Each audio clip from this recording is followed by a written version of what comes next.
Part 1. The Blizzard and the Wolves. The wind that swept down from the crazy mountains had teeth. It was a late afternoon in the Montana Territory, the winter of 1878 digging in its heels with a cruelty that felt personal. Snow, already deep on the ground, was piled in great, sculpted drifts against the sparse buildings of Clearwater, a town that felt less like a settlement and more like a temporary argument with the wilderness. From the single window of her schoolhouse, Clara Hart watched the last of her students, a bundled shape of wool and courage, disappear into the swirling gray haze that was fast swallowing the world. She was 28, though the stern set of her jaw often made her appear older. It was a look she had cultivated, a necessary armor for a woman alone, teaching the children of ranchers and railroad men in a place where the law was often just the man with the quickest hand. She had come from the East, from a world of collapsed fortunes and a broken engagement that had left a quieter, but no less painful, scar on her heart. Here, in the vast, unforgiving emptiness of Montana, she had hoped to build a new life on a foundation of her own making, one of integrity and purpose. Clearwater, with its one-room school, had seemed the perfect place to lay the first stone. As she tidied the small classroom, the scent of chalk dust and damp wool heavy in the air, her thoughts drifted to the whispers that filled the town's general store. They were always about two things: the coming railroad and Silas Blackthorne. The railroad was a promise of progress, a steel artery that would connect their isolated world to the bustling heart of the nation. But Blackthorne, a cattle baron whose shadow stretched as long as the winter twilight, seemed to represent the darker side of that progress. Men spoke his name in low tones, telling stories of homesteaders suddenly finding their water rights challenged, of land deeds with questionable signatures, of families squeezed out for pennies on the dollar, their properties all conveniently lying along the surveyor's proposed route for the new tracks. A mysterious railroad representative was always mentioned in the same breath, a faceless phantom who sanctioned Blackthorne's ambitions. Clara shook her head, pushing the rumors away. It was men's business, she was often told, not the concern of the schoolteacher. Her concern was seeing that young Tommy Miller could finally spell territory, and that little Sarah Jane understood her sums. She banked the fire in the pot-belly stove, pulled her threadbare coat tighter, and wrapped a thick scarf over her head and mouth. The boarding house was only a mile's walk, a journey she made without thought twice a day.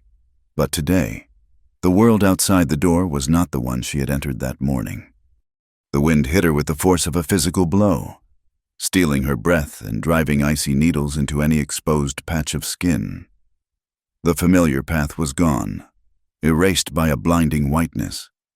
Snow didn't fall.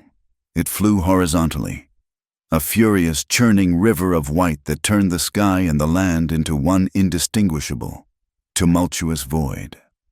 She lowered her head and pushed forward, one hand holding her hat, the other clutching the worn leather satchel that held her most precious and dangerous possession. Her horse, old Bess, tethered to the post, whinnied nervously, her coat already frosted with ice. Untying the stiff rope with numb fingers was a struggle. Clara swung herself into the saddle, her frozen skirts making the movement clumsy. "Easy, girl," she murmured, her voice snatched away by the gale. "Just get us home." But home was no longer a clear destination. Every landmark, the crooked pine, the rise of the creek bed, the distant line of McKenna's fences had vanished. They were adrift in a sea of white. Panic, cold and sharp, began to prickle at the edges of her composure. She gave Bess her head, trusting the animal's instinct to be better than her own. The mare plodded onward, head low against the storm, each step a hesitant plunge into the deepening drifts. Time lost its meaning. There was only the howl of the wind, the burn of the cold, and the rhythmic, labored breathing of the horse beneath her. Then, Bess stopped dead. Her head shot up, ears swiveling, and a tremor ran through her powerful body. Clara peered into the maelstrom, seeing nothing but the endless, hypnotic dance of snowflakes. "What is it, girl?" she whispered. A low growl answered, seeming to come from everywhere at once. Bess shrieked, a sound of pure terror, and reared violently. Clara, caught off guard, lost her grip and tumbled from the saddle, landing with a soft thud in a deep snowdrift that cushioned her fall but soaked her to the bone. Scrambling to her feet, her heart hammering against her ribs, she saw them. They were gray shapes, ghosting through the blizzard, dark, lean, and utterly silent in their advance. A pack of wolves, their eyes, luminous yellow-green discs, glowed with a chilling focus. They were circling, their movements economical and patient, a closing ring of predators. Bess, wild with fear, bolted, disappearing into the white curtain in a matter of seconds, leaving Clara utterly alone. She backed away, her satchel held before her like a flimsy shield. Fear was a cold knot in her stomach, but a spark of defiance flickered within it. She would not die here. Not like this. She fumbled inside her coat for the small lady's pistol her father had insisted she carry, but her fingers were too stiff, too useless. The lead wolf, a large male with a ruff of dark fur, took a step closer, its lips peeling back from its teeth in a silent snarl. Clara's breath caught in a sob. This was it. A sound split the air, sharper and louder than the wind's roar, the crack of a rifle. It was followed by a second shot, the report echoing strangely in the dense, snowy air. The lead wolf flinched and spun, and in an instant, the entire pack melted back into the storm as silently as they had appeared. Clara stood frozen, gasping, her mind struggling to process what had just happened. A figure on horseback emerged from the blizzard, as solid and real as the wolves had been spectral.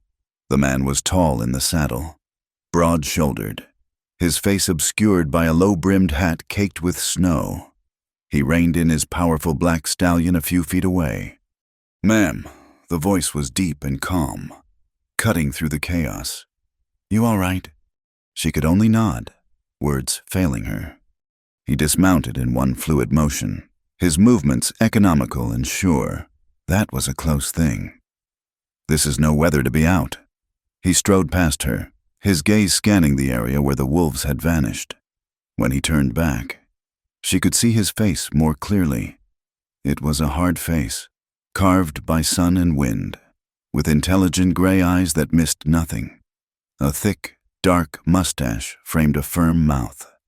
She recognized him now. Eli McKenna, the owner of the vast ranch that bordered the town, a man who kept to himself but whose reputation for fairness was as solid as the mountains at his back. He was a widower, they said, a former lawman who had seen his share of trouble. "My horse," Clara managed, her voice trembling.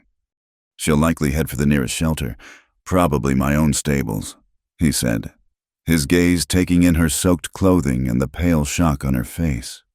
"We need to get you out of this storm. My main house is too far. There's a line cabin not a quarter mile from here. We can wait it out there." He offered no room for argument. He helped her onto his horse, his hands strong and impersonal on her waist, and swung up behind her. She huddled against his chest, grateful for the solid wall of warmth he provided against the raging wind. He was right. The small cabin, tucked into a grove of snow-laden pines near a long stable building, was their only chance. Inside, it was Spartan but dry. A simple cot, a small table, and a cast-iron stove, while Eli saw to his horse. She stood shivering, dripping onto the rough-hewn floorboards. He returned moments later, his arms laden with firewood. Without a word, he knelt and skillfully coaxed a fire to life in the stove. Soon, a welcome warmth began to push back the bone-deep chill. "You need to get out of those wet things," he said, his back to her as he hung a horse blanket to create a makeshift screen. "There are some spare woolens in that trunk. They'll be too big, but they're dry." Clara, too cold and shaken to feel embarrassed, gratefully changed behind the blanket. The scratchy wool shirt and trousers were ridiculously large, but they were warm. When she emerged, he handed her a tin cup of steaming black coffee he'd brewed on the stovetop. "Thank you, Mr. McKenna," she said, her voice still shaky. "You saved my life." "Just happened to be checking my fences," he said, deflecting the thanks. He looked at her properly then, his gray eyes noticing the long, angry scratch on her forearm where a branch had caught her as she fell. "You're hurt?" "It's nothing." He ignored her protest, taking a clean cloth from his saddlebags along with a small flask of whiskey. "This will sting," he warned, gently taking her arm and dabbing the antiseptic on the wound. It was as he was wrapping the cloth around her arm that her satchel, which she had placed on the floor beside her, tipped over. Its contents spilled across the wooden planks a book of poetry, a half-eaten apple, and a slim, leather-bound journal. Eli finished tying the bandage, his movements unhurried, but his eyes had frozen on the journal. It had fallen open, and even from where he knelt, the neat, precise script was visible. It wasn't just writing. There were hand-drawn maps of the valley, with parcels of land outlined in red ink, and columns of names and dates next to them. On the top of the page, in a clear, decisive hand, was written Land Transfers Sui Blackthorn Acquisitions, Clearwater District. Clara snatched it up instantly, her face flushing, a guarded, fearful look replacing the shock in her eyes. She hugged the book to her chest as if it were a child. Eli rose slowly to his feet, his expression unreadable. He didn't ask what it was. He didn't need to. He had seen enough trouble in his life to recognize the shape of it, the rumors about Blackthorn, the desperation of the homesteaders, and now this a schoolteacher from the east, lost in a blizzard, carrying a book that meticulously documented it all. He looked from the damning journal clutched in her hands to the fierce, protective terror in her eyes. This was more than just a ledger. This was the kind of secret that didn't just create storms. It got people buried in them, and the blizzard howling outside the cabin walls suddenly felt like the least of their worries. Part 2. The warm cabin and the cold secret. The silence in the small cabin was a living thing, thick with unspoken questions. Outside, the blizzard shrieked, a wild counterpoint to the quiet intensity within. Clara clutched the journal to her chest, her knuckles white. Eli McKenna's gray eyes held hers, and in their depths, she saw not accusation, but a weary understanding that unnerved her more than suspicion would have. He broke the gaze first. Turning back to the stove, he moved with an unhurried economy, taking a small, cast-iron pot from a hook. From his saddlebags, he produced a twist of paper containing salt, a slab of jerky, and a handful of dried beans he'd likely packed for his ride along the fences. He added snow to the pot, melting it down before adding the meager ingredients. The simple, domestic act was so at odds with the tension in the air that it began to unravel the knot of fear in Clara's chest. He was not her enemy. "Soup's not much," he said, his back still to her as he stirred the pot with a knife. "But it'll be hot." He worked without speaking for several long minutes, giving her the space she needed. The aroma of the simmering broth, thin as it was, filled the small space, a scent of life and sustenance. He found 2 tin plates and spoons in the supply trunk, wiping them clean with a cloth. When he handed one to her, their fingers brushed. His hand was calloused and warm. They ate sitting on opposite sides of the small stove, the flickering firelight casting dancing shadows on the log walls. The soup was salty and simple, yet it felt like the most nourishing meal Clara had ever eaten. The warmth spread through her, chasing away the last of the icy dread. "You're a long way from home, Miss Hart," Eli said finally, his voice a low rumble. It wasn't a question, but an observation. Clara looked down at her plate. "Home is just a place you leave. Mr. McKenna. For me, it was Philadelphia. It ended." He nodded slowly. accepting her clipped explanation. Most everyone out here is running from something. Or to something. He stared into the flames, his face etched with a profound sadness. I was running to something. Once, my wife, Sarah, and we bought this land with a dream. A place to build, a place for our son, Daniel, to grow up strong. He paused, the name of his child hanging in the warm air. Clara remained perfectly still, sensing she was on sacred ground. There was a fever that swept through the valley 6 years back. Diphtheria. It took the strongest and the smallest with no rhyme or reason. His voice was flat, scrubbed clean of emotion by years of telling the story to himself. I was a deputy marshal then, away on a track down. By the time I got the news and rode back, I was too late. I buried them both myself, on the ridge overlooking the creek. He fell silent, the weight of his loss settling in the small cabin. He wasn't asking for pity. He was simply stating a fact, as immutable as the mountains outside. He had built his dream, and it had become a tomb. Clara felt her own carefully constructed walls begin to crumble. The honesty in his grief demanded the same in return. I ran from a different kind of ruin, she said, her voice barely a whisper. I was to be married. To a man I thought I knew. A man my father trusted with his business. She took a shaky breath. It turned out his charm was a mask for his greed. He engaged in deceitful speculations, using my father's good name to lure investors into a scheme that collapsed. He ruined dozens of families. He ruined ours. And the law, Eli asked, his eyes sharp. The law is expensive. Mr. McKenna and my fiancé's family had more money than we had truth. They painted my father as incompetent. The shame of it broke him. I couldn't stay.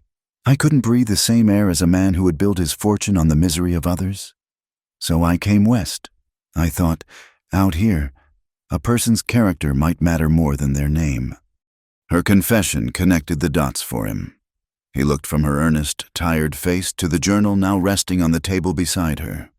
He finally understood. That book, he said, nodding toward it. It's about Blackthorn.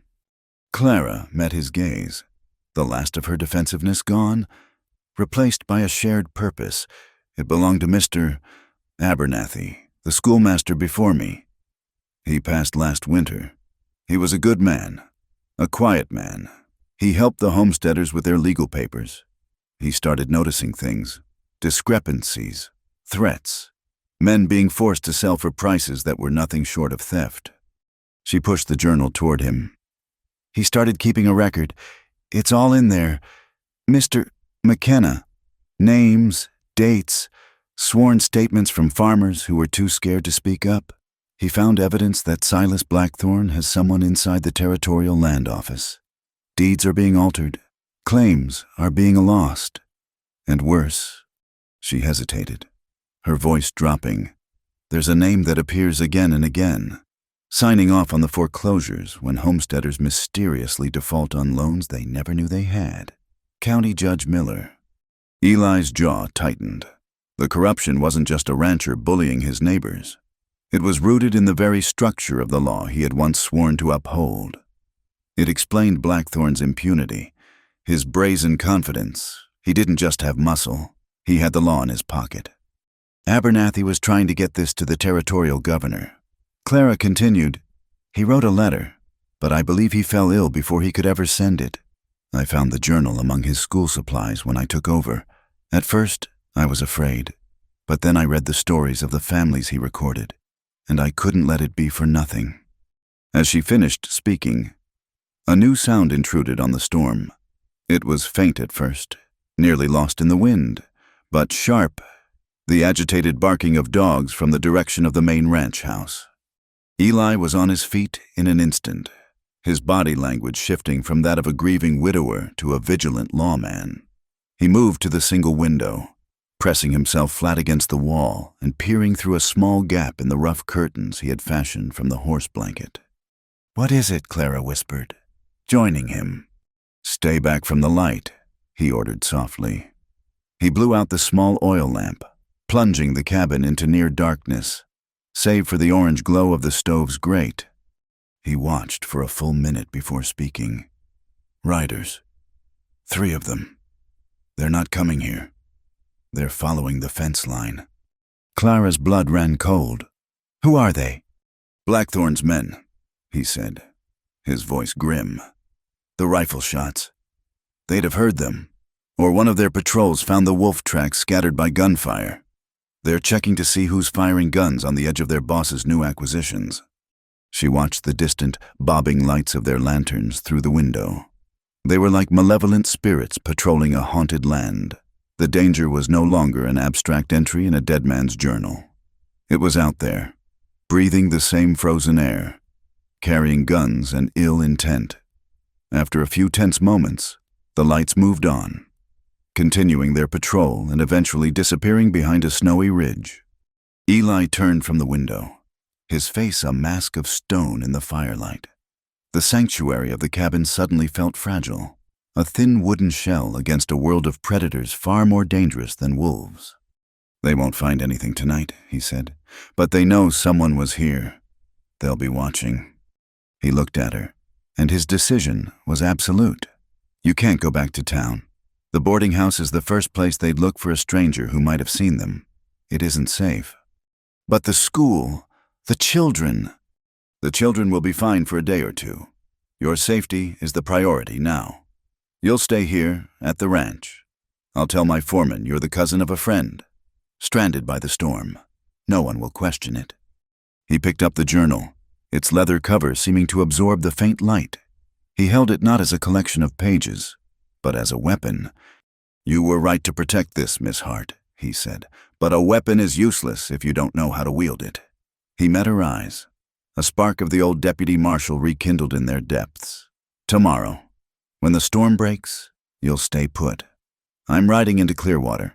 I have a few old contacts, men who owe me favors and who don't like the smell of Silas Blackthorn any more than I do. It's time I found out just how deep this rot really goes."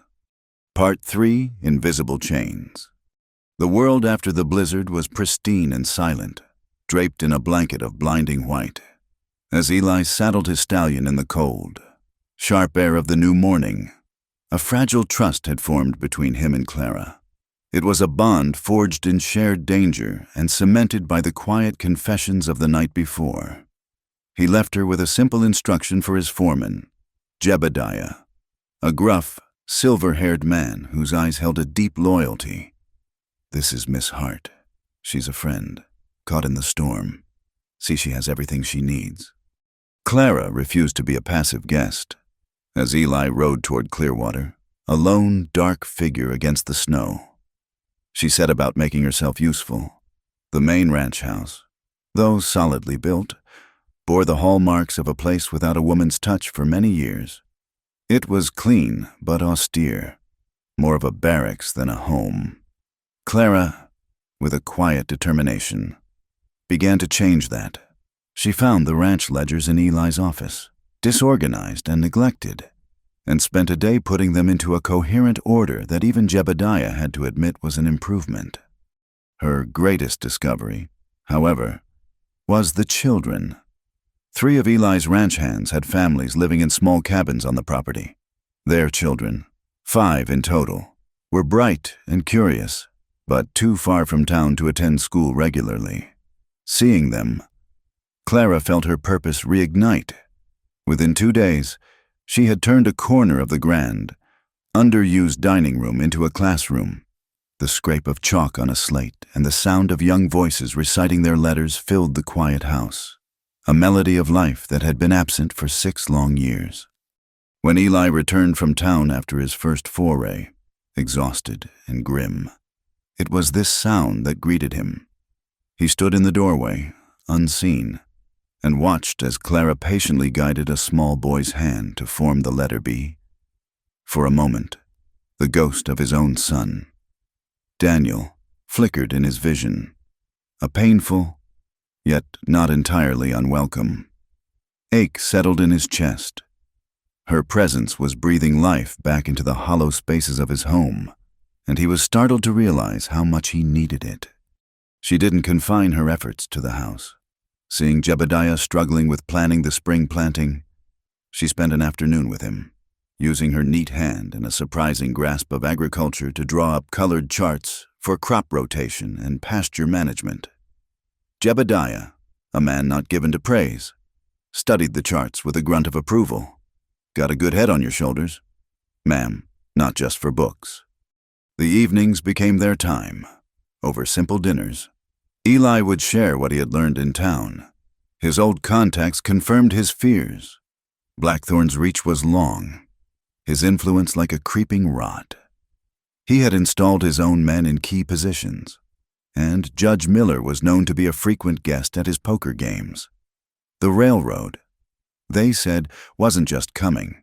It was a juggernaut that Blackthorn intended to ride all the way to a personal empire.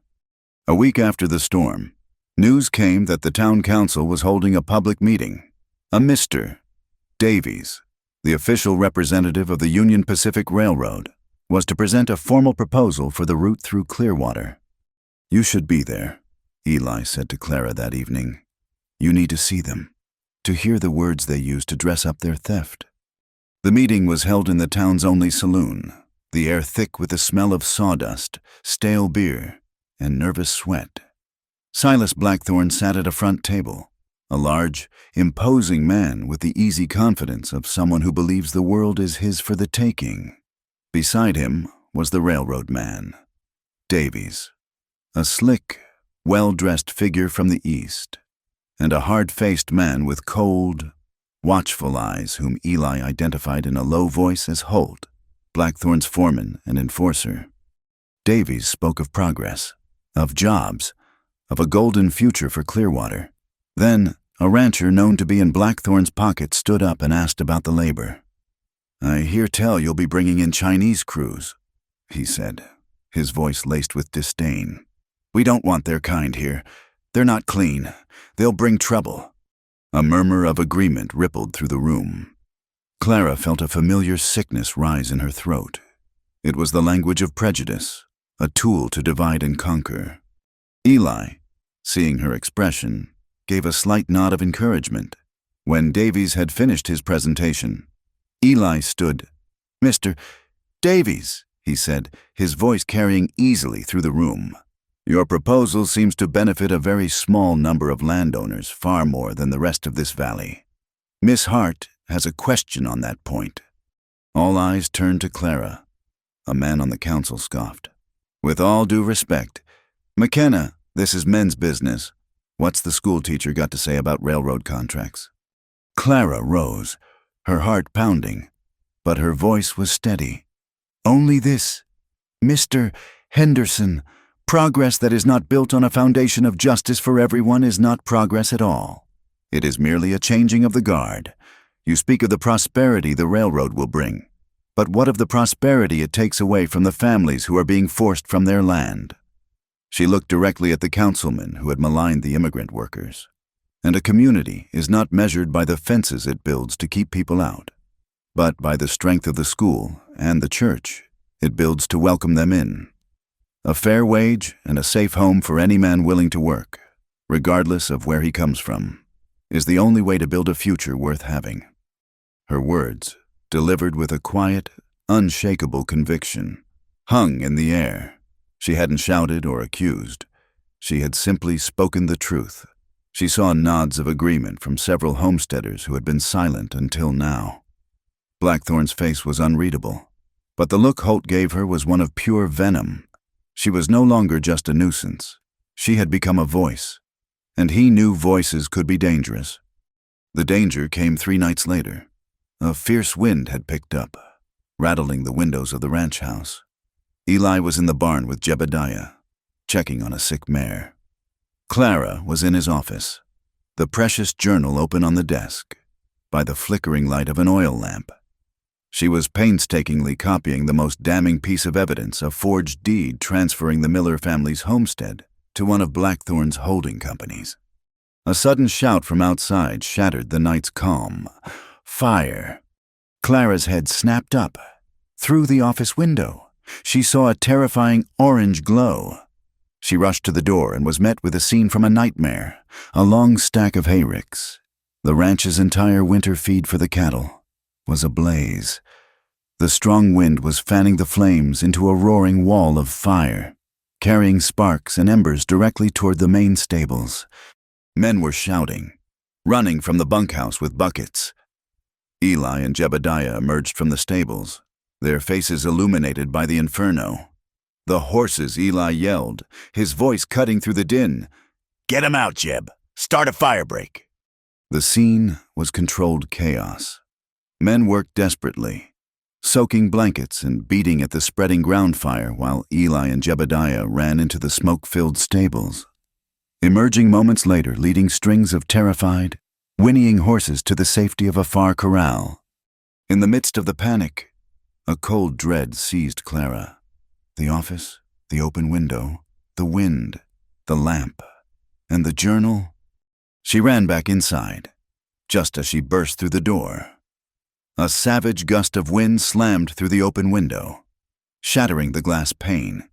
It caught the tall oil lamp, sending it crashing to the floor. Oil spread across the wooden planks and ignited in a whoosh of blue and orange flame. The fire raced across the floor, licking at the legs of the desk where both the original journal and her half-finished copy lay. Without a second thought, Clara grabbed the heavy bearskin rug from in front of the cold fireplace, with a strength born of adrenaline.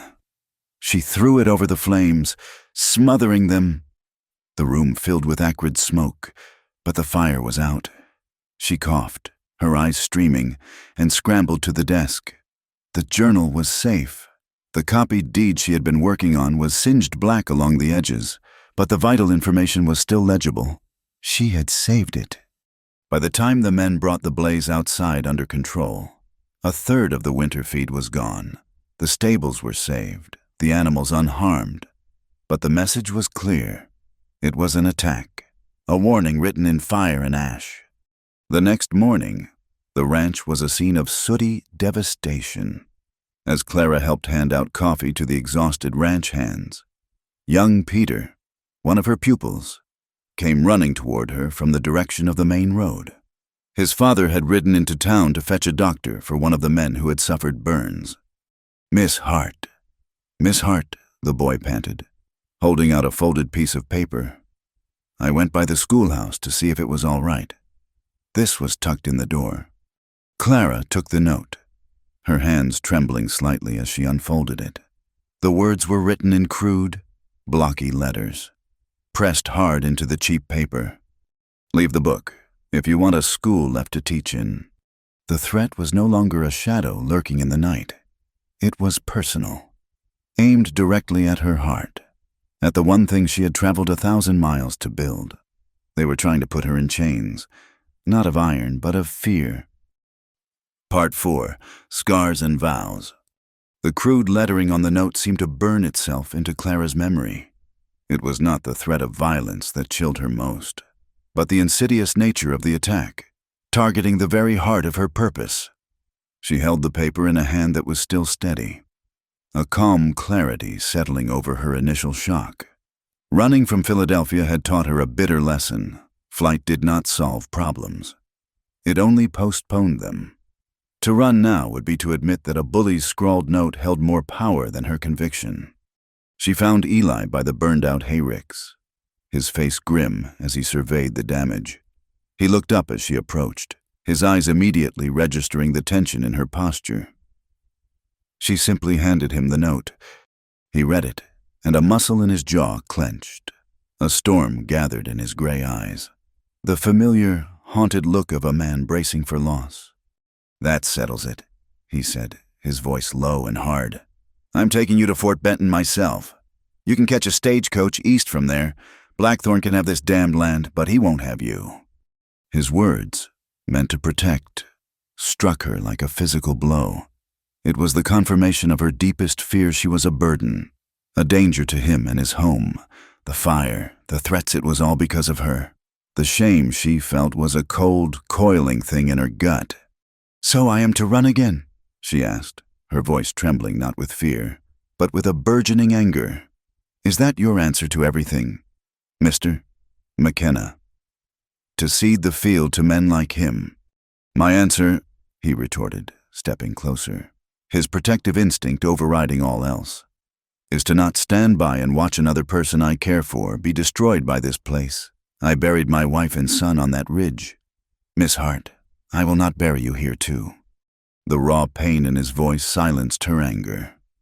She saw him not as a man pushing her away, but as a man terrified of history repeating itself. He was shackled to his past, just as she had been to hers, and in that shared understanding, she found her strength. You won't, she said, her voice softening, but losing none of its resolve, because I will not be a victim, and I will not leave. She took a deep breath, the cold air stinging her lungs. This note, it has shown me that I have been fighting the wrong way. I have been guarding a secret, when I should have been sharing knowledge. They use the law as a weapon because they know most people can't read it. They thrive in ignorance. She looked from the blackened hayricks to the distant schoolhouse, a small, hopeful shape against the vast, snow-covered landscape. They want to destroy the school, then I will turn it into a fortress, not of stone and timber, but of knowledge. I will not just teach the children their letters during the day, I will open the school at night, for the adults, for every homesteader and ranch hand who has ever been cheated on a contract or intimidated by a deed they couldn't understand. I will teach them how to read the law. I will teach them their rights.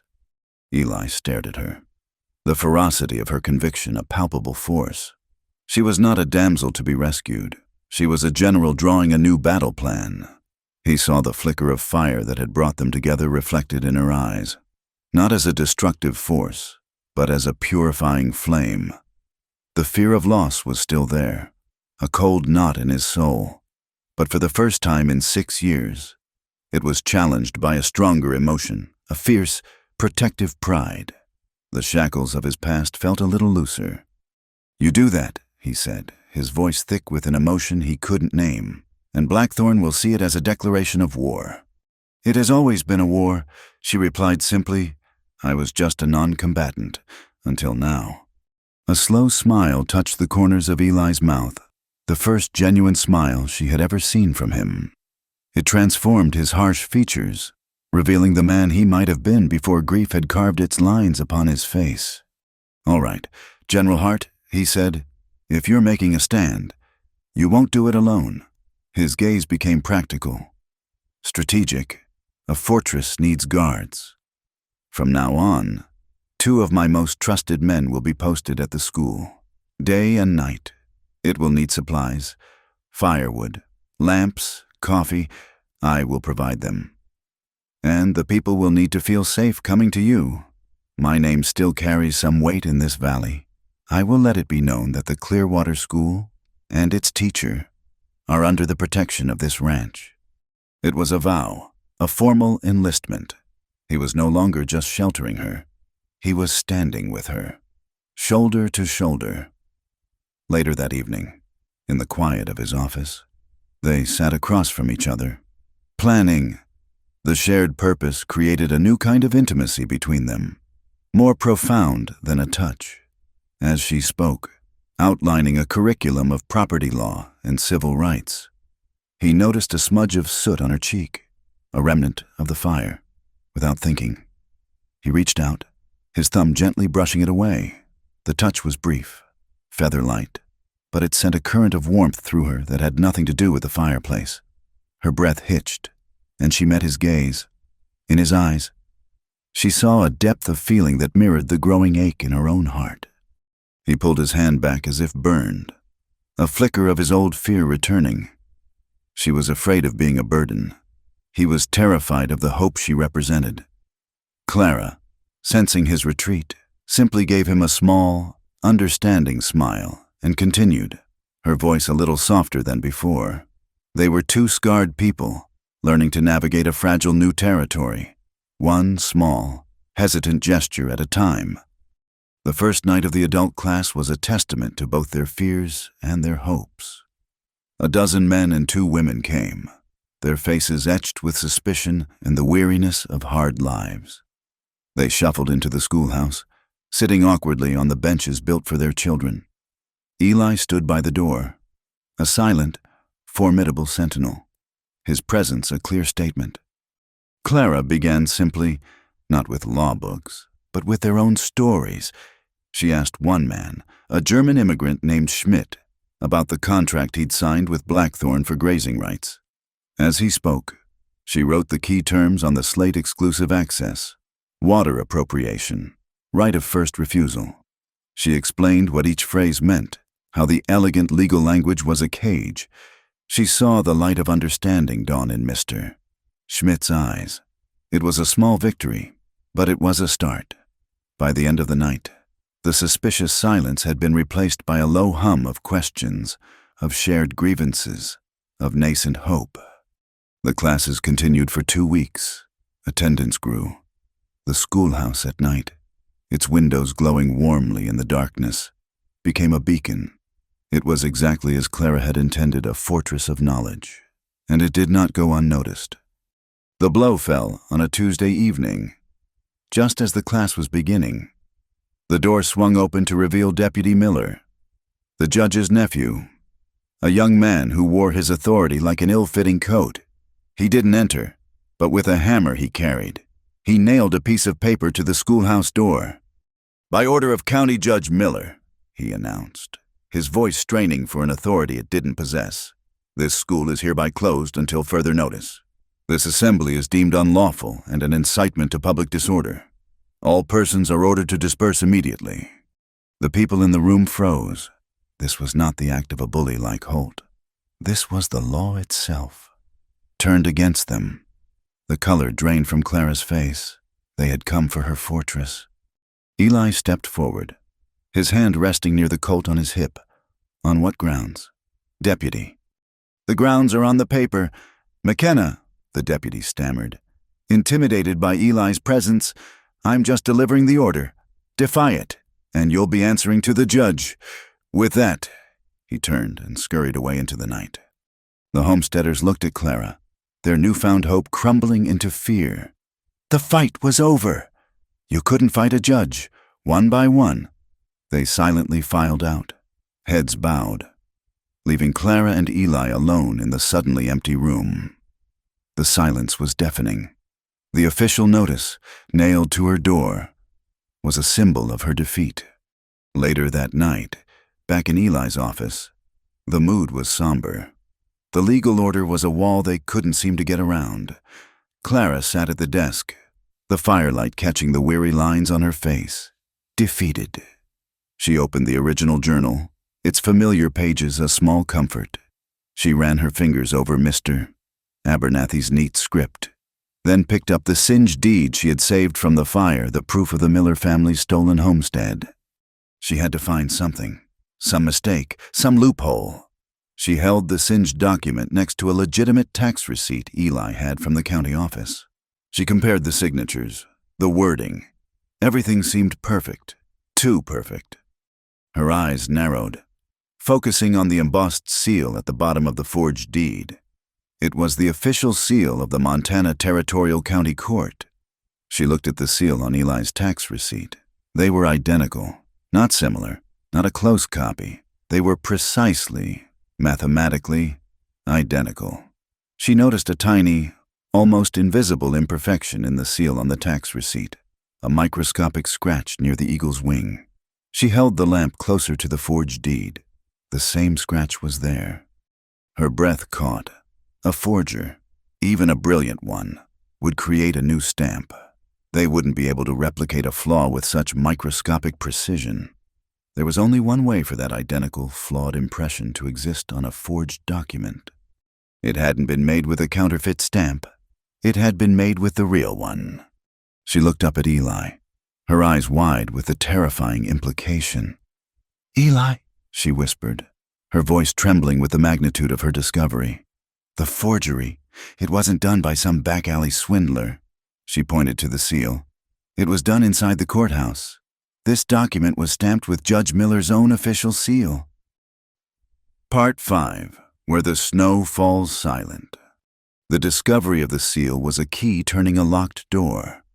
The crime was no longer just a matter of Blackthorn's greed. It was a conspiracy that reached into the heart of the territory's legal system. The singed deed was now the most dangerous and the most valuable object in their possession. Hiding it was no longer enough. They had to get it into the right hands. "We can't wait," Eli said, his voice a low, urgent hum in the quiet of his office. The fire had died down to glowing embers, and the first pale light of dawn was filtering through the windows. Blackthorn and Miller will realize what that document represents. They'll tear this ranch apart to find it. "Fort Benton," Clara said, her mind racing. "You said there's a marshal there, someone outside Judge Miller's control." "It's our only chance," Eli agreed, "but we can't risk sending the original journal. If it were lost or intercepted, we'd have nothing." He looked at her, his eyes full of trust. "We need a perfect copy of the most important evidence, the Miller deed. A few of the sworn statements, mister. Abernathy collected, and a detailed drawing of that seal. Can you do it?" "Yes," she said without hesitation. Their plan was simple and desperate. Clara would spend the day creating the duplicate packet. That night, under the cover of darkness, they would ride into Clearwater together and deliver it to the one man in town Eli believed was beyond reproach, Reverend Avery. The Reverend, a kind but resolute man who had buried Eli's wife and son, could be trusted to see the package sent safely to Fort Benton on the morning stagecoach via a driver loyal to him. The original journal would remain hidden at the ranch. A final piece of insurance. All day, Clara worked with a feverish intensity. She copied the documents in her precise, elegant script, her pen scratching rhythmically in the quiet office. She was not just a scribe. She was an archivist, a witness, preserving the truth on paper. Eli, meanwhile, moved about the ranch with a quiet vigilance, stationing his men at strategic points, his senses on high alert. A palpable tension settled over the entire property, a silent holding of breath before the plunge. That evening, under a sliver of moon in a sky of polished obsidian, they rode out. The world was vast and silent, the landscape blanketed in a deep, sound-dampening snow. Their horses' hooves made only soft, rhythmic crunches. Clara, carrying the precious packet wrapped in oilcloth inside her coat, rode beside Eli. The shared danger had stripped away all pretense, leaving a raw, unspoken connection between them. In the silent expanse, surrounded by the ghosts of mountains, she felt an overwhelming sense of rightness, of being exactly where she was supposed to be, with the person she was supposed to be with. They chose a route that wound through a wide, frozen meadow, dotted with skeletal aspens. It was more exposed than the main road, but less likely to be watched. It was a fatal miscalculation. The first shot came without warning, a deafening crack that shattered the stillness, followed by the high, venomous whine of a bullet that passed so close to Clara's head she felt its heat. Her horse screamed and reared. Before she could fall, Eli was there, grabbing her reins with one hand and shoving her bodily from her saddle with the other. "Get down," he roared, his voice the thunderclap after the lightning. She landed in the soft, deep snow as his own rifle, which he always carried in a saddle scabbard, seemed to leap into his hands.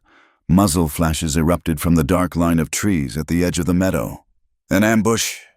Clara scrambled behind a shallow snowdrift, her heart hammering against her ribs. Eli had already dismounted, using his stallion as a shield as he returned fire. The meadow became a canvas of terrifying sound and light, the concussive boom of Eli's rifle, the sharper cracks of the ambusher's guns, the brilliant, momentary flashes of orange that illuminated the snow-covered ground. She could see 3 of them, dark figures moving between the trees. Holt was one of them. She recognized his hulking form. They had been waiting, they knew. Eli was a transformed man. The quiet, grieving rancher was gone, replaced by the deputy marshal of his past. He moved with a deadly grace, firing, ducking, reloading. his actions economical and precise. A bullet tore through the fleshy part of his left shoulder, and she heard his sharp intake of breath, a sound that cut her to the core. He staggered but did not fall, simply shifted his rifle to compensate and kept firing. The fight was brutal and short. One of the ambushers cried out and fell back into the trees.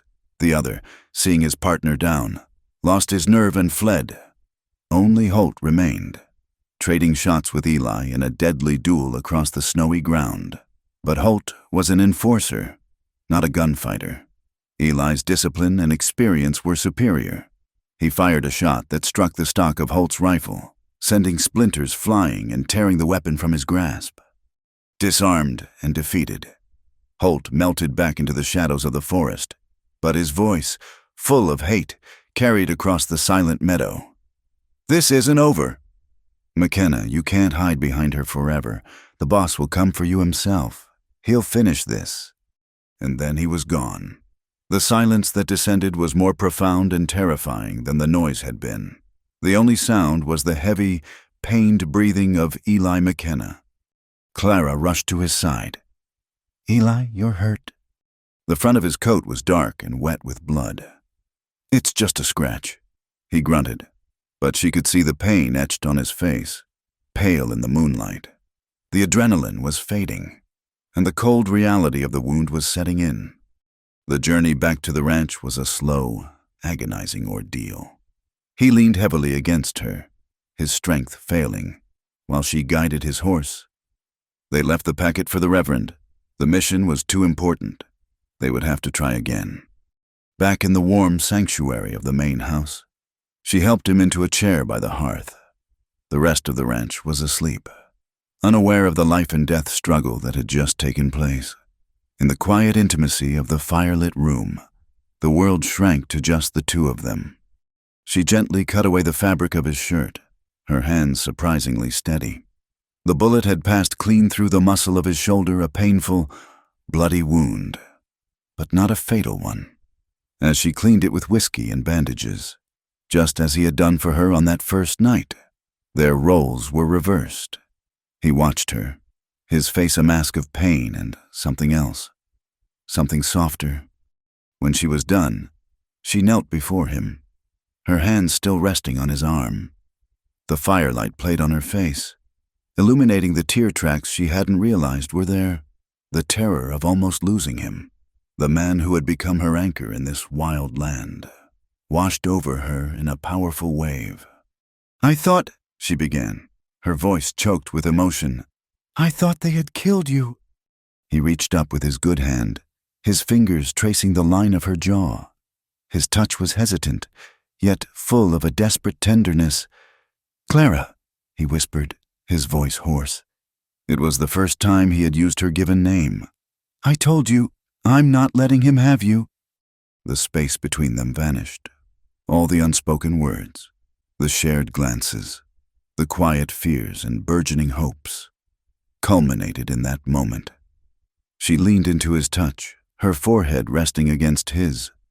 It was not a moment of passion, but of something far deeper, a fusion of two scarred souls who had found in each other a reason to fight, a reason to live. They had faced death together, and in doing so, had irrevocably bound their lives. Their shared resolve was a silent vow made in the flickering firelight, a promise to see the dawn, together. The world outside, with its threats and its dangers, faded to black, leaving only the warmth and the certainty of their quiet sanctuary. The dawn came, cold and unforgiving. Eli was weak, his arm in a sling, but his will was iron. As they sat at the kitchen table, planning their next move, the cry came from the watchman on the roof. Riders coming, a dozen of them riding bold as brass. Eli and Clara stepped onto the wide front porch. It was not Holt's skulking band of thugs. This was an army. At its head, on a magnificent bay gelding, was Silas Blackthorne. He rode with the absolute arrogance of a king. He reined in his horse 20 yards from the porch, his dozen riflemen fanning out behind him in a deadly semicircle. He didn't waste time on pleasantries. He held up a document with an official-looking seal. In McKenna, his voice boomed across the cold morning air.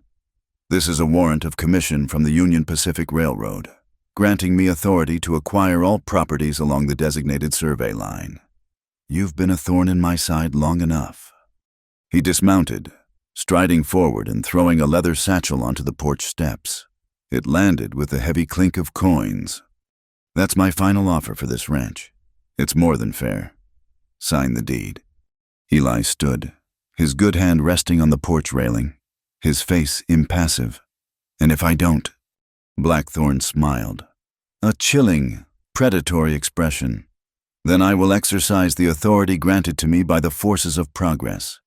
He gestured to the ranch house, the stables, the whole valley sleeping under the morning sun. "And I will burn every last inch of it to the ground, starting with you." Part 6, The Peak of Ice and Fire. Eli didn't flinch. He stood on the porch, his injured arm held tight against his body, a lone bulwark against the tide of Blackthorn's ambition. Clara stood beside him, her hand gripping the railing so tightly her knuckles were white. The coin pouch on the steps was an insult, a symbol of everything they were fighting against, the idea that land, homes, and futures could be bought and sold with a bully's silver. "Your authority is a sham, Blackthorn," Eli said, his voice quiet but carrying with lethal clarity in the cold air. "And your money is tainted. Get off my land." Blackthorn's smile was a predatory slash. He didn't reply to Eli. Instead, he raised a hand and gave a sharp, almost casual signal to Holt, who was waiting by the large hay barn. It was a signal that needed no words. Holt dismounted, a lit torch suddenly in his hand. He tossed it into the dry, waiting hay. The result was instantaneous and horrific. The barn didn't catch fire, it exploded. A ball of orange flame roared into the sky, and a wall of heat washed over the porch, so intense that Clara had to shield her face.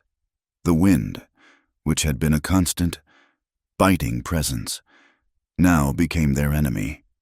It caught the inferno, bending the column of fire and smoke and sending a shower of burning embers directly toward the main house and the adjacent stables. "You see, McKenna," Blackthorn bellowed over the roar of the flames. "Progress is a fire. You can either sell to it, or you can be consumed by it. The choice is yours." His men laughed, their rifles held at the ready. They were here not just to intimidate, but to watch a man's world burn. But they had underestimated Eli McKenna. Panic flared in Clara's chest, but Eli's voice cut through it, not with fear, but with a command born of foresight. "Jebediah," he yelled, turning to his foreman who had just emerged from the bunkhouse. "Forget the guns, to the head gate now." He turned to his other ranch hands, who were frozen in shock. "Shovels, picks, not a fire line, a water line, move." Clara understood in a flash. The ditch, the long, deep irrigation channel Eli had spent weeks digging the previous fall, a project his men had grumbled about as unnecessary work. It ran from a spring-fed creek on the high ground, along the ridge above the house, designed to water the pastures in the dry summer months. Now, it was their only hope. It was a moat waiting for its river. The ranch hands, jolted into action by the sheer certainty in Eli's voice, scrambled for tools. Eli, ignoring the searing pain in his shoulder, was already running, not toward the fire, but toward the wooden headgate that held the creek water back. Clara was right behind him. "I can't lift it with one arm," he grunted as they reached the heavy wooden lever. "Then you'll use 1.5, she said, putting her hands alongside his on the rough-hewn timber. Together, with Jebediah and another hand adding their weight, they put their backs into it. Wood groaned, and with a final, shuddering effort, the gate lifted. A surge of icy spring water, dark and powerful, gushed into the dry ditch. It was a living thing, a serpent of cold, life-giving water racing along the channel they had dug. It flowed directly between the burning barn and the threatened ranch house. Blackthorn watched this, his confident smirk faltering slightly. This was not in his plan. He had expected a futile, disorganized defense with buckets and blankets, not this calculated engineering response. The fire was a monster, consuming the barn with a terrifying hunger. The heat was blistering, the smoke a choking black cloud. The ranch hands worked like demons, deepening the sides of the ditch, building up the bank on the house side to ensure the water wouldn't overflow in the wrong direction. Clara worked alongside them, her hands, accustomed to chalk and books, quickly blistering on the rough handle of a shovel. She scooped and threw dirt, her face streaked with soot, her lungs burning. She was no longer the schoolteacher from the east. She was a woman defending her home. And then, a new sound, a cry from one of the men. Riders. For a heart-stopping moment, Clara thought Blackthorn had called for reinforcements, but these riders were not his. They were coming from the direction of Clearwater, a small but determined group on farm horses. At their head was Mr. Schmidt, the German immigrant from her night class. He was holding a shovel like it was a rifle. Behind him were a half-dozen others she recognized, men who had sat awkwardly on the school benches, learning about their rights. The smoke from the ranch had been a signal fire, a call to a community that had finally awoken. They didn't hesitate. They dismounted and joined the frantic digging, their faces set with a grim resolve. They were no longer isolated homesteaders, but a unified front. They were fighting for Eli, but also for themselves, for the idea that they would no longer be bullied into silence. Just as the main wall of the barn collapsed inward, sending a volcano of sparks into the sky, the water in the ditch reached its full height. It was a wide, fast-moving barrier of black water. The first of the burning debris that the wind carried across the yard landed in the ditch with a loud hiss, extinguished instantly. The water was holding. Blackthorn saw his plan failing. The fire would not reach the house. His psychological weapon had been neutralized. His face contorted in rage. To hell with the fire, he snarled at his men. Take the house! He spurred his horse forward, his men raising their rifles. The homesteaders grabbed their own weapons, what few they had, and prepared for a hopeless fight. It was then that the third group of riders appeared. They came from the north, cresting the ridge in a disciplined line. They were not ranchers or thugs. They wore the blue coats of the United States Cavalry, their sabers and carbines gleaming in the morning light. They were led by a tall, grim-faced captain with a sweeping mustache. He rode directly between Blackthorn's men and the ranch house, his troop fanning out behind him, a wall of federal authority. Silas Blackthorn, the captain's voice was like iron. I am Captain Marcus Thorne of the 3rd Cavalry, Fort Benton Garrison. I have a federal warrant for your arrest on charges of conspiracy, mail fraud, and incitement to violence. Blackthorn stared, utterly stunned. The world had just tilted on its axis. I also have a warrant for the arrest of one Judge Alastair Miller, the captain continued, his eyes scanning the crowd, on charges of corruption and misuse of a federal seal. He looked at Eli and Clara, who were standing, covered in soot and grime, by the water-filled ditch. A flicker of respect entered his eyes. A letter from Reverend Avery arrived yesterday. It seems you've been busy. The legal ground had completely shifted. Blackthorn's men, mercenaries who were paid to bully farmers, had no intention of engaging in a firefight with the Army. They lowered their rifles, their loyalty evaporating in the face of a superior force. Blackthorn was cornered, his power shattered. All the arrogance drained from his face, replaced by the wild look of a trapped animal. You fools! He spat, his eyes wild with desperation. You think this ends with me? The railroad has friends you can't imagine, men in Washington. This is nothing. In a final, desperate act, he yanked a small derringer from his vest, aiming it squarely at Eli. Before he could fire, a sound pierced the air. It was not a gunshot. It was the clear, urgent ringing of a bell. The schoolhouse bell. Everyone turned. Standing on the small rise by the school was young Tommy Miller, the boy Clara had taught to spell territory. He was pulling on the bell rope with all his might, the sound of it echoing across the valley. It was the signal. Behind him, emerging from the cover of the trees and lining the road, were the rest of Clearwater's citizens, the women, the elderly, the shopkeepers. They were not armed with guns, but with the unshakable power of their presence. They were witnesses.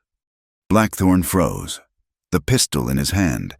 He looked from the cavalry in front of him to the determined faces of the townspeople surrounding him. He was trapped, not just by guns, but by the community he had sought to dominate. His entire empire was built on the assumption that these people were weak, divided, and silent. He had been wrong on all counts. With a curse of utter defeat, he let the derringer fall from his hand into the snow. He was captured, his reign of terror over. As the cavalrymen disarmed Holt and the rest of the thugs, Captain Thorne began to secure Blackthorn's personal effects. From his saddlebag, he pulled a thick leather ledger. Tucked inside was a bundle of papers held together by a string telegrams. The captain scanned the top one, his expression hardening. He walked over to Eli and Clara. "It seems," he said, his voice low, "you're Mr. Abernathy was more right than he ever knew. This is bigger than Blackthorn, much bigger." He handed the telegram to Clara. Her eyes widened as she read the clipped, coded language. It spoke of land acquisition quotas, of suppressing local dissent, and of funds being wired from a bank in the east. At the bottom, one name stood out, stark and chilling, the final piece of the puzzle falling into place. All actions approved. Maintain progress at all costs. Senator Crane. Part 7. The Court on the Plains. The journey to Helena was not a retreat, but an advance. They traveled under the watchful protection of Captain Thorne's cavalry troop, a small caravan of witnesses and evidence moving through a landscape that seemed to be holding its breath. The air was still cold, but the iron grip of winter was beginning to loosen. Patches of brown earth showed through the snow on south-facing slopes, a promise of the thaw to come. For Clara, the territorial capital was a world away from the rustic simplicity of Clearwater. Helena was a city built on gold and ambition, its brick buildings and wide, muddy streets a stark contrast to the log cabins and wind-scoured plains she had come to know. The courthouse was the most imposing structure of all, a 2-story granite building with tall windows that seemed to look down on the raw, untamed land around it. It was a symbol of order, a place where the chaotic passions of the frontier were meant to be tamed and translated into the cold, hard language of the law. The trial began on a Monday morning. The courtroom was packed, the news of Senator Crane's involvement having turned a local land dispute into a territorial scandal. The new presiding judge, a man named Francis Hale, sent from Washington, was stern and impartial, his wire-rimmed spectacles glinting in the morning light. Silas Blackthorn, Judge Miller, and Holt sat at the defendant's table, their faces a mixture of defiance and disbelief. They looked smaller here, stripped of their power, their threats now just empty echoes in a room governed by procedure. The prosecution, led by a sharp young UA's attorney, began by building their case brick by painful brick. He called the farmers first. Mr. Schmidt took the stand, his Sunday suit looking stiff and unfamiliar on his work-worn frame. He spoke in simple, halting English, his voice thick with a German accent, telling the court how he had been threatened, how his fences had been cut, how he had been forced to sign a paper he could not read that sold his family's dream for a pittance. He was followed by others, each with a similar story, a litany of small abuses that, when woven together, created an undeniable tapestry of systematic intimidation. Next came a Chinese foreman from the railroad crews. He spoke through a translator, his face a calm, impassive mask that did not betray the hardship in his words. He testified to Blackthorn's scheme of paying the workers in company scrip that was worthless anywhere but at Blackthorn's own inflated general store, a form of wage theft that kept them in a state of perpetual servitude. It was a detail Mr. Abernathy had not known. but it painted a fuller picture of Blackthorn's predatory nature. The most damning testimony came from the land office clerk, a mousy, terrified man named Timothy Finch. He twisted his hat in his hands as he spoke, his eyes darting toward the defendant's table. He confessed to altering deeds, to misplacing claims filed by homesteaders, all under the direct order of Judge Miller. He explained how Miller would bring him the documents, already bearing the authentic, embossed county seal, and instruct him on which details to change. The courtroom was utterly silent, listening to the quiet, methodical confession of a system's betrayal. Eli watched it all from a bench near the front, Clara beside him. With each witness, he felt not a sense of victory, but a profound, weary sadness for the damage that had been done. He also felt a quiet shift within himself. For 6 years, he had lived in the shadow of a single, catastrophic loss. He had seen the world through the lens of that failure, his failure to protect his family. He had built walls around his heart and his land, trying to preserve a past that was gone.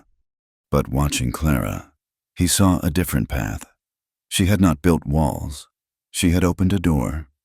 The schoolhouse, the night classes, they were acts of creation, not preservation.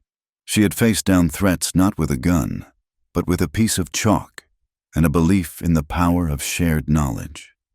He looked at the homesteaders, sitting together, drawing strength from one another, and realized that a community was a living thing, a force far stronger than any one man's fences.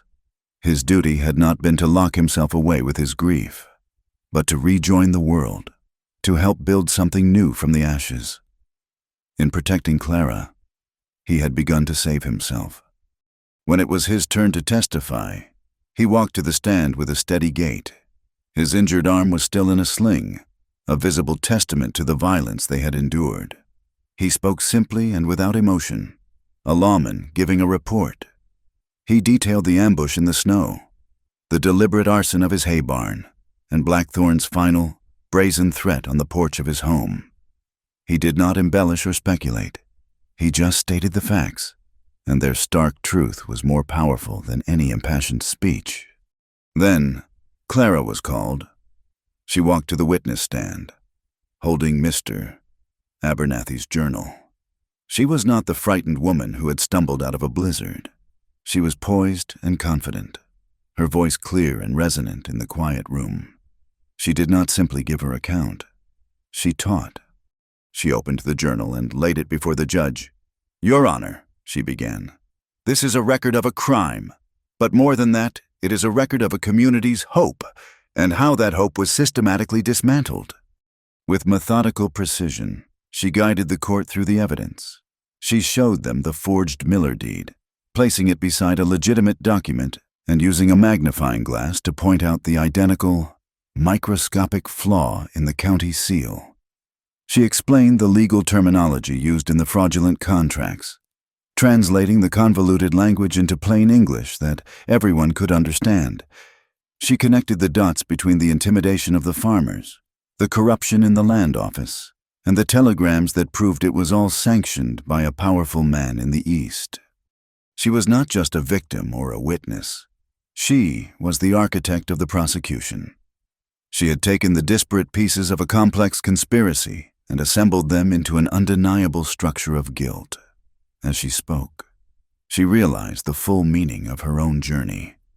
She had come to Clearwater to escape the shame of her family's ruin, a ruin built on financial deceit. Now, in this courtroom, she was using her intellect to expose a similar deceit, to restore the fortunes and the dignity of others. The wound from her past had not disappeared, but it had been transformed into her greatest strength. The defense was a hollow, desperate affair. Blackthorn's lawyer tried to paint Clara as a hysterical woman and Eli as a vengeful rancher with a grudge. But against the mountain of evidence and the quiet dignity of the witnesses, his arguments crumbled to dust. The verdict, when it came, was a foregone conclusion. Guilty on all counts. Judge Hale delivered the sentences with a gravity that matched the crimes. Holt received 20 years of hard labor. Judge Miller, for his betrayal of the public trust, was sentenced to life in prison. And Silas Blackthorne, the man who had styled himself a king of the frontier, was stripped of everything. All his land holdings, his cattle, his bank accounts, all were declared forfeit, seized by the territorial government to be used as a restitution fund for the families he had displaced. The railroad, its connection to Senator Crane, now a matter of public record and federal investigation, was ordered by the court to cease all acquisition activities in the valley and enter into a period of public, good faith negotiations with the citizens of Clearwater. A wave of relief and quiet celebration washed through the courtroom. Mr. Schmidt wept openly, shaking Eli's good hand. The battle was over. Justice, a concept that had seemed as distant as the moon, had finally come to Clearwater. As the crowd began to file out, Judge Hale tapped his gavel. "Mr. McKenna, Miss Hart, would you please approach the bench?" They walked forward, standing before the man who had just restored their world to a semblance of order. "Your actions," the judge said, his stern expression softening, "have done more than expose a few criminals. You have reminded this territory that the law is not merely a tool for the powerful, but a shield for everyone. You have demonstrated the profound power of education and the resilience of a community that stands together." He paused, looking from one to the other. "The order to close the Clearwater School is hereby, and permanently, rescinded. Furthermore, the territorial government is allocating funds for its repair and expansion." A genuine smile touched his lips. "It seems to me that the county is in sore need of leadership when it comes to education. A new county education board is being formed to oversee the establishment of schools in the new settlements along the coming railroad line. It requires 2 citizens of unimpeachable character and a clear dedication to the public good.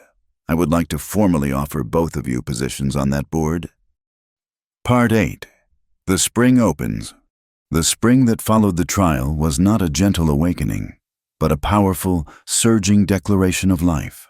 The snow did not simply melt, it retreated, pulling back from the valley floor like a defeated army, surrendering the land to the sun. The creeks, swollen with meltwater, ran fast and dark, and the deep, resonant sound of their rushing filled the air. On the plains, the first shoots of green pushed through the damp, rich earth, a color so vibrant it seemed to ache with newness. It was a season of profound and relentless renewal. The new Clearwater schoolhouse rose on a gentle knoll of land Eli had deeded to the town. It was a site that overlooked the entire valley, a testament to the community's highest aspiration. Its construction was not the work of hired strangers, but the labor of the community itself. Mr. Schmidt, his legal papers now secure and his future his own, proved to be a master carpenter. His hands, once calloused from breaking sod, now skillfully framing the walls and roof. The homesteaders hewed the logs and laid the foundation, their shared effort a silent conversation of gratitude and solidarity. The women of the town, who had once whispered in fear of Blackthorne, now brought hot lunches and coffee, their presence a joyful assertion of their place in the town's rebirth. Clara was there every day. She was no longer just the schoolteacher. She was a founder, an architect of the future. She moved among the workers with a blueprint in her hand and an unshakable vision in her eyes. The new school would be larger, with big windows to let in the Montana sun. It would have a small library, stocked with books donated from as far away as Helena. And in front, a tall flagpole, awaiting a new flag. Eli was often there beside her, his arm now healed, though a faint stiffness remained as a reminder. He worked alongside the men, his wealth and status forgotten in the shared purpose of a simple, physical task. He was no longer just the master of a vast ranch, but a citizen of Clearwater, his life interwoven with the lives of his neighbors. Their work on the new county education board began in earnest. They traveled to the small, burgeoning settlements that were sprouting along the realigned railroad route, a railroad now forced by federal oversight to deal honestly with the people whose land it crossed. In these dusty collections of tents and half-built cabins, They saw the same hopes and fears that had once defined Clearwater. They established the frameworks for new schools, ensuring that the first building to go up after the saloon was a place of learning. They were planting seeds, not of wheat or corn, but of knowledge, believing it was the only crop that could truly sustain a community. Their wedding took place on a bright, breezy afternoon in late May, when the wildflowers were carpeting the meadows in a riot of purple, yellow, and blue. It was not held in a church, but on the new, wide porch of the finished schoolhouse. The entire valley was in attendance, the homesteaders and their families, the ranch hands from Eli's property, Reverend Avery, and even Captain Thorne, who had ridden down from Fort Benton to pay his respects. Clara wore a simple cream-colored dress, her hair adorned not with jewels, but with a few of the wild prairie flowers picked that morning by her students. As she walked toward the porch where Eli and the Reverend waited, she passed rows of faces that were now as familiar to her as her own reflection. She saw the quiet strength in Mr. Schmidt's eyes, the shy smile of the young Chinese foreman who was now a respected member of the community, and the bright, hopeful faces of the children Tommy, Peter, Sarah Jane, who were the living embodiment of the future they had all fought for. Eli watched her approach, and the last of the shadows that had haunted his eyes for 6 long years finally receded. The grief for Sarah and Daniel would always be a part of him, a quiet room in the house of his heart. But it was no longer the only room. Clara had opened the windows and let the light in. She was not a replacement for what he had lost, but a new and wondrous chapter he never believed he would be allowed to write. He saw in her the resilience of the land itself, the quiet, unyielding strength that could endure the harshest winter and blossom again in the spring. When she reached him, he took her hands in his. They were no longer the soft, delicate hands of a teacher from the East. They were capable and strong, showing the faint calluses of a woman who had shoveled dirt to fight a fire and held the reins of her own destiny. Reverend Avery's words were simple and heartfelt, a blessing on a union that had already been forged in loyalty and tempered in shared struggle. When Eli spoke his vows, his voice was clear and strong, a promise made not just to Clara, but to the community that stood as their witness. And when Clara spoke hers, it was with the same quiet conviction with which she had faced down the town council, a vow to build, to nurture, and to love, without reservation and without fear. Later that evening, they stood together on the porch of the ranch house. The sun was a fiery globe, sinking behind the crazy mountains, painting the sky in strokes of orange and rose. The valley below was bathed in a soft, golden light, peaceful and serene. The scars of the previous year, the burned patch of ground where the hay barn had stood, the faint line of the water-filled ditch were already being covered by new grass, the land's quiet act of healing. In her hands, Clara held a strange and beautiful object. It was a wind chime.